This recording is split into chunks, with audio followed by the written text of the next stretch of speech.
बिस्मिल्लाहिर्रहमानिर्रहीम। अस्सलाम वालेकुम नाजरीन।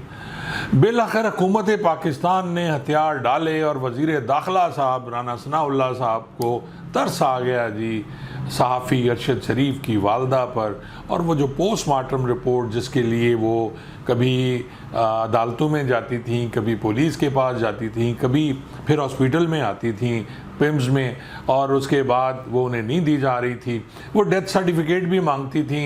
वो उनके बारे में कहा जाता था, जो हॉस्पिटल वाले कहते थे आप जाके लें जी पुलिस से, और पुलिस वाले कहते थे अस्पताल से जी। खैर पोस्टमार्टम रिपोर्ट मिल गई जी, और उसमें बहुत सी चीज़ें जो कही जाती हैं, मैंने ख़ुद तो नहीं पढ़ी, लेकिन ये कहा जा रहा है कि सहाफ़ी अरशद शरीफ पे तशद्दुद हुआ।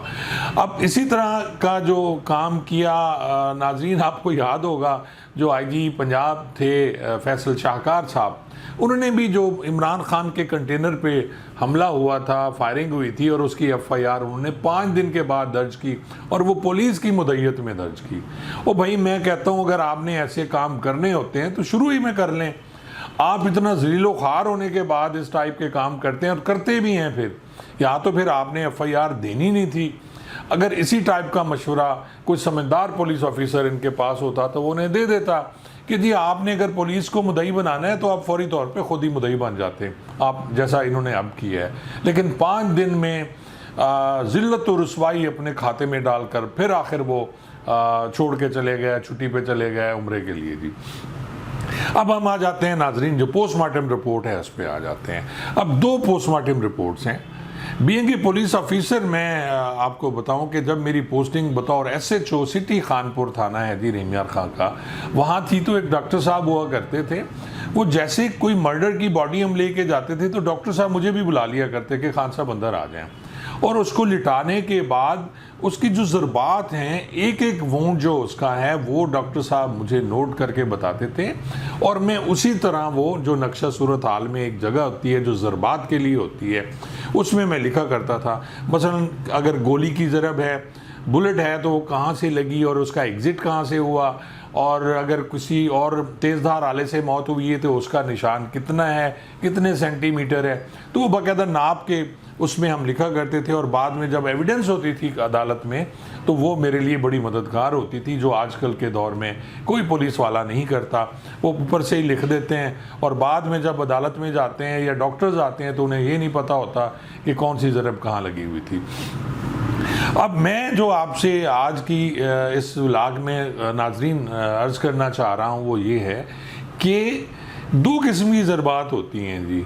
एक एंटीमार्टम होती हैं, एक पोस्टमार्टम होती हैं। एंटीमार्टम वो ज़रबात होती हैं जो मरने से पहले किसी इंसान के जिस्म पे लगती हैं, और पोस्टमार्टम ज़रबात वो होती हैं जो मरने के बाद उसके जिस्म पे लगती हैं।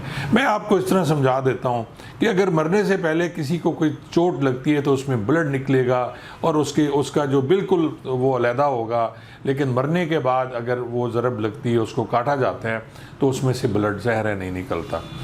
अब अरशद शरीफ के बारे में ये कहा गया कि उसकी हड्डियां टूटी हुई थी, उसके उंगलियों के नाखून जो है निकाले गए थे। अब मैं इस पे ये कहता हूँ कि अगर उंगलियों के नाखून निकाले गए, उन्होंने पोस्टमार्टम के लिए निकाले, उन्होंने DNA के लिए निकाले, अगर तो ये कीनिया के हॉस्पिटल के डॉक्टर्स ने वो नाखून जो हैं वो निकाले थे DNA के लिए, जो मैंने आज तक नहीं देखा कि किसी के नाखून निकाले जाएं। या तो उसमें से वो ये निकालना चाह रहे हैं, अक्सर ये होता है कि जी मरने वाले ने किसी के जिस्म को उसको खरोचा हो, जिससे नाखूनों में उसके जिल्द के कुछ वो फंस जाएँ, तो उसमें भी हो सकता है। लेकिन क्या जब ये उसको कौन सा एंटीमार्टम डिक्लेयर किया गया उन नाखूनों को, या पोस्टमार्टम डिक्लेयर किया गया?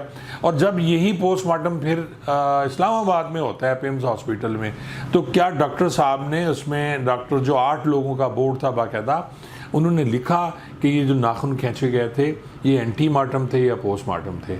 इन चीज़ों पे नाजरीन बहुत ज़्यादा फोकस करना पड़ेगा।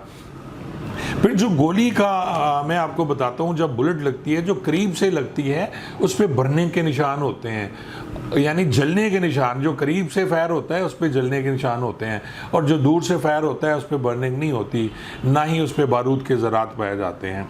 अब कितने फासले से फायर हुआ वो कहाँ से लगा, कहाँ से आया, ये एंगल सारा देखने बाद, और ये फायर कहाँ से आया, कैसे लगा। अब एक फायर के बारे में कहा जाता है कि वो पीछे से लगा और वो क्रॉस कर गया।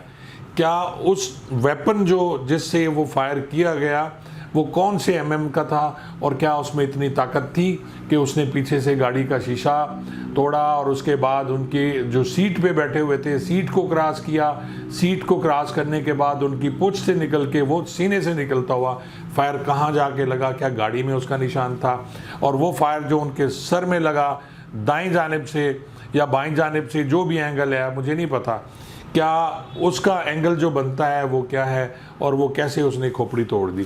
तो ये सारी चीज़ें तफ्तीश तलब हैं, तहकीक तलब हैं, और इनको एक एक चीज़ को देखना चाहिए। जो लोग हैं बयान वो देते हैं वो गलत हो सकते हैं, लेकिन जो शवाहिद पोस्टमार्टम के होते हैं या वहाँ उन गोलियों के फायर, गोलियों के जाविया, कहाँ से गोली चलाई गई, कैसे लगी, कितने फासले से लगी, अगर इस पे मैं समझता हूँ कि नेक नीति के साथ काम किया जाए तो ये कत्ल ट्रेस हो सकता है। Thank you so much ji.